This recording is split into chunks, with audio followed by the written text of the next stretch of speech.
I'm warning you that in some parts of the Philippines, everything is not going well. I talk about Negros. The killing there has not stopped. It has gone unabated, unbridled, unstoppable. At lahat ng halos na barangay captain nasa atin, yun yung legal natin namamatay. Pinapatay talaga ng mga putang ina.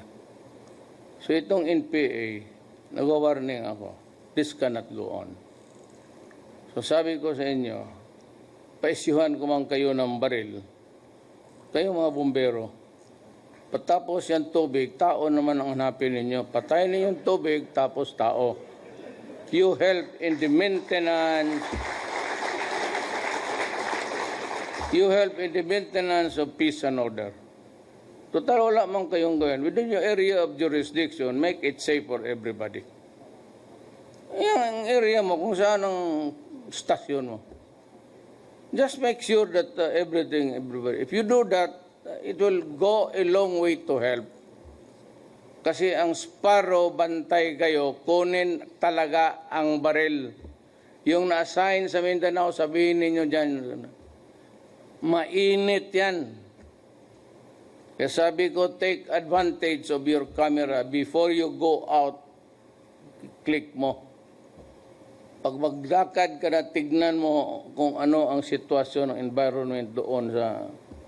Pag yung dalawang tao na yan, nandyan pa rin, marami ng sigarilyo o nakainom ng True Orange at hindi maubos-ubos. Nag-uupo dyan sa kanto, bantay kayo dyan. At ang titira sa inyo, hindi yung uuna. Yun ang mag-identify.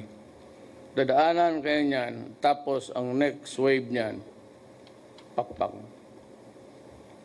Kaya marami na rin, as I have said, as I have warned, kukunin talaga yung baril, mainit masyado yan.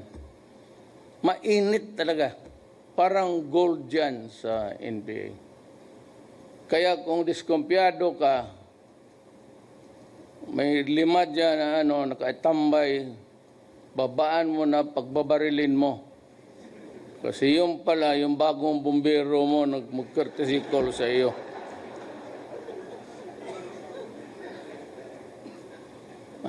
Come on, use your head. Use your God-given talent. Why should you allow a human being to kill you? Parang ambos. Pero sabi harap-harapan, takot yan. Kung may baril ka, harapin mo. But remember, yung likod mo talaga. Have yourself, your back covered always. Could be a wall. It could be something which would limit their... At saka may panahon kang bumuha. And second is, wag mong i-display. Kailangan itago mo. The best caliber actually para sa akin, which I carry, is itong Glock 19. Maliit lang yan. Parang Commander Series. Maliit, matago ninyo. Matago ninyo dito sa... Mga NPA magtago, walang grip dito sa ano nila. So bantay kayo. Kasi baka pag report ni sekretary nyo sa akin, sir, almost half ng bumbiro ko, naagaw ng baril, patay na lahat. Ay, mabuti pa, hindi ko... You know, you have to help in the law and order. You are not limited to just fire. That's a bullshit idea. You have to go around and help the policeman and the military. Isang sinyas lang naman kayo magkaalaman na kayo. But you must help. And you must help kill the enemy. Kasi ang enemy ninyo, papatayin talaga kayo. So I'm warning everybody, including the sparrows, na the angels, ang tawag ko sa sparrow ko, will also be looking for you. Ganon ang ano. ang mga anghel ng gobyerno.